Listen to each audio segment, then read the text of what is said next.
नंद बाबा से मिलने के लिए देवकी और वसुदेव आए। भगवान अपने माता पिता के सामने आए।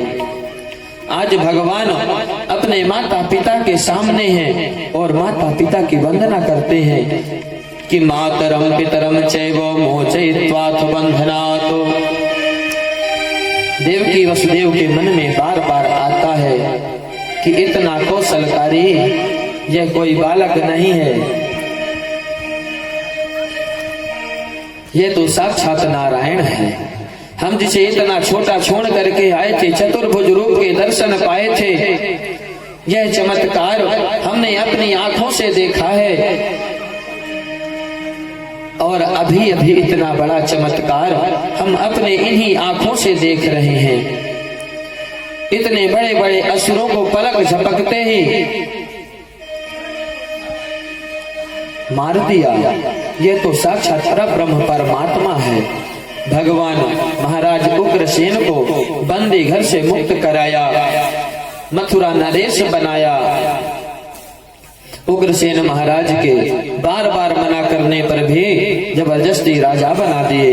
भगवान कहते नाना जी, हम तो राजा बन नहीं सकते, हमारे पूर्वजों का श्राप लगा हुआ है, इसलिए राजा तो आप ही रहेंगे।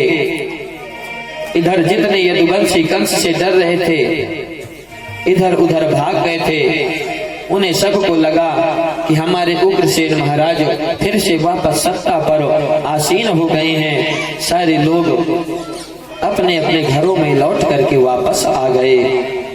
यदुवंशी बेचारे जो जंगलों में भटक रहे थे, कमजोर हो गए थे, बुढ़े हो गए थे, घास फूस खा करके अपना गुजारा करते थे, सारे यदुवंशी अपने अपने घर आ गए कि अब हमारे कृष्ण कन्हैया आ गए हैं, अब हमें किसी बात का डर नहीं है। तत्र प्रवयसो प्यासन युवानो तिबलौजसः पिबन्तो क्षैरमुकुन्दस्य मुखाम्बुजसुधाम्।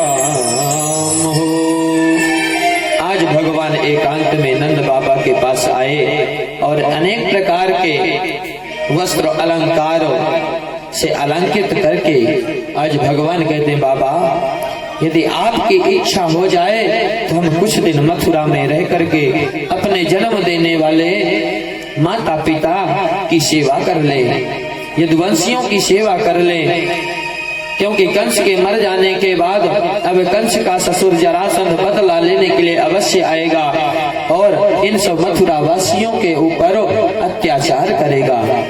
ये सब मथुरा के यदुवंशी सब असुरक्षित हैं। यदि आप आज्ञा करो बाबा तो मैं कुछ दिन अपने जन्म देने वाले माता और पिताजी की सेवा करूं।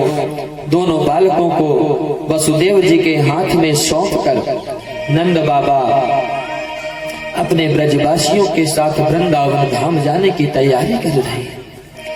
आज नंद बाबा अपने पुत्र के वियोग में जा रहे हैं। आज नंद बाबा को जाने की इच्छा नहीं हो रही है, कन्हैया को छोड़ने का मन नहीं कर रहा है। कैसे जाऊं मैं अपने कन्हैया को छोड़ के? यशोदा को क्या जवाब दूंगा? यदि यशोदा पूछेगी, वहां की गोपियां पूछेंगी तो मैं क्या जवाब दूंगा? आज नंद बाबा के मन में कन्हैया से बिछड़ने का शोक है, लेकिन नंद बाबा अपनी आंखों में अश्रु बहाते हुए अपने वृंदावन धाम को चल दिए।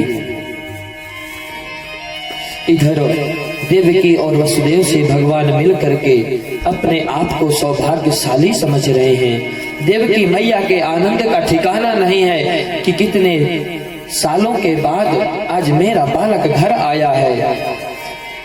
वसुदेव जी ने सबसे पहले अपने कुल पुरोहित गर्गाचार्य जी को बुला करके कहा कि महाराज, आप तो तुरंत बालकों का यज्ञोपवीत संस्कार करो, अभी तक बच्चों का जनेऊ संस्कार नहीं हुआ, कृपया आप इन्हें गायत्री मंत्र की दीक्षा प्रदान करें। गर्गाद यदुकुलाचार्याद गायत्रं व्रतमास्थितौ। दोनों भाई आज विधिवत यज्ञोपवीत गर्गाचार्य जी ने संपन्न कराया। गायत्री मंत्र दिए गर्गाचार्य जी आज कन्हैया को। भला सोचिए कन्हैया को यज्ञोपवीत की क्या आवश्यकता है? जो जगत पिता परमात्मा है उसे किसकी आवश्यकता है? यह सब हमारे और आपको बताने के लिए है।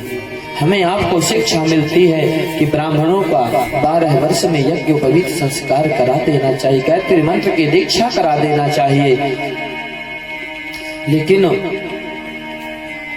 जो माता पिता बालकों पर ध्यान नहीं देते, बालकों की उचित शिक्षा नहीं देते बालकों को, वह माता पिता किस प्रकार के कहे गए हमारे शास्त्रों में कि माता शत्रु पिता बहरी ये न बालो न पाठितः न शोभते सभा मध्ये हंस मध्ये बको यथा।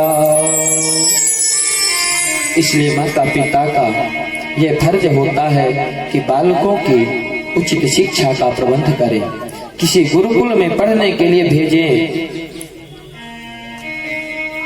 और जब बालक शिक्षा ले तो वह भी अपने धर्म का निर्वहन करे। इस कथा से हमें शिक्षा मिलती है कि माता पिता बालकों के प्रति अपना उचित यथोचित व्यवहार करें और बालक भी माता पिता के प्रति यथोचित व्यवहार करें। गर्गाचार्य जी भगवान को कहते हैं अब इनकी उचित शिक्षा की प्रबंध करो। वसुदेव जी कहते हैं कि महाराज आप ही इनको शिक्षा दे दो। तो गर्गाचार्य जी कहते हैं कि इन्हें आप यहाँ से दूर रह करके गुरुकुल में रह करके शिक्षा ग्रहण करना पड़ेगा। ये हमारे शास्त्रों में स्पष्ट आदेश दिया गया है। तब आज भगवान अपने मथुरा से दूर उज्जैन में सांदीपनी मुनि का आश्रम है, वहां दोनों भाई गुरुकुल में पढ़ने के लिए सांदीपनी मुनि के आश्रम में चले गए। अल्पकाल में भगवान 64 कलाओं के ज्ञाता बन गए। सारी विद्या भगवान तुरंत ही सीख लिए। वहां सुदामा जी को अपना मित्र बनाए, सखा बनाए। और जब भगवान वहां से विद्या अध्ययन करके वापस आने लगे तब गुरु माता बोली बेटा आज आप जा रहे हो? कन्हैया बोले मैया अब हमारी विद्या संपन्न हो गई है, गुरुजी कहाँ है? हमें गुरुजी से मिलना है। कन्हैया आज सांदीपनी मुनि गुरुजी के पास जाते हैं और कहते हैं कि गुरुजी मैं आपको गुरु दक्षिणा देना चाहता हूँ, बताइए आप मैं क्या गुरु दक्षिणा में दे दूं, आप क्या लेना चाहते हैं? सांदीपनी मुनि कहते हैं कि बेटा मुझे गुरु दक्षिणा नहीं लेना, अपनी गुरु माता से पूछ लो यदि उसे चाहिए तो। आज भगवान अपनी गुरु माता के पास जाते हैं, गुरु माता से कहते हैं कि मैया मैं गुरु दक्षिणा देना चाहता हूँ, आप दक्षिणा मांग लो। आज गुरु माता कहती हैं कि बेटा आज से कुछ दिन के पहले मेरा एक बालक समुद्र में स्नान करने के लिए गया था, वह वहां पर डूब गया था, उसका कहीं कोई पता नहीं चला। भगवान तुरंत उस समुद्र के पास पहुंचे, समुद्र में प्रवेश हुए। उस समुद्र में एक दैत्य रहा करता था,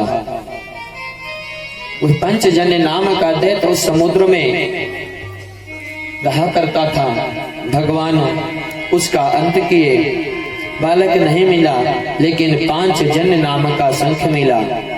भगवान उस शंख को लेकर के सीधे यमलोक पहुंचे। यमराज के दरवाजे पर खड़े होकर के इतनी जोर से शंख बजाए कि यमराज घबरा गया। दौड़ते हुए बाहर आया, भगवान को देखा, साक्षात दंडवत प्रणाम किया और कहता है लीला मनुष्य हे विष्णु युवयो करवाम किम। आप दोनों साक्षात नारायण के अवतार हैं, सरकार आप इस दास को कैसे याद किए? आपका आगमन यहाँ पर किस लिए हुआ है? मैं आपकी क्या सेवा करूं? भगवान कहते हैं गुरुपुत्र मिहानीतम निज कर्म निबंधनम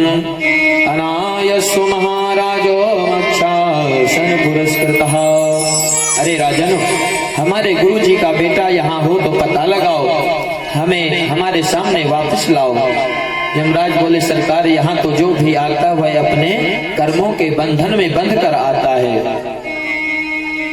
भगवान बोले मैं कुछ भी सुनना नहीं चाहता, आप सीधे जाओ और उस बालक को मेरे समक्ष लाओ। यमराज गया और उस बालक को ढूंढ करके भगवान के सामने ला करके खड़ा किया, प्रणाम किया। यहाँ पर एक प्रश्न उठता है कि यमराज भगवान को अपने दरवाजे के बाहर ही क्यों खड़ा रखा, अंदर क्यों नहीं बुलाया? अंदर इसलिए नहीं बुलाया क्योंकि वहां पर जितने भी जीवात्मा हैं, यदि परमात्मा का दर्शन कर लेंगे तो वह सब जीवात्मा मुक्त हो जाएंगे। इसलिए दरवाजे पर ही यमराज भगवान को खड़े रखा और वहीं से विदा कर दिया। भगवान आए, उनका बालक ला करके गुरु माता को भेंट किए। इतने वर्षों के बाद यदि किसी का पुत्र मिले, उस माता पिता के आनंद का ठिकाना क्या है। अनंत अनंत ढेर सारे आशीर्वाद दे करके गुरुजी और गुरु माता भगवान को बलराम जी के साथ विदा किए।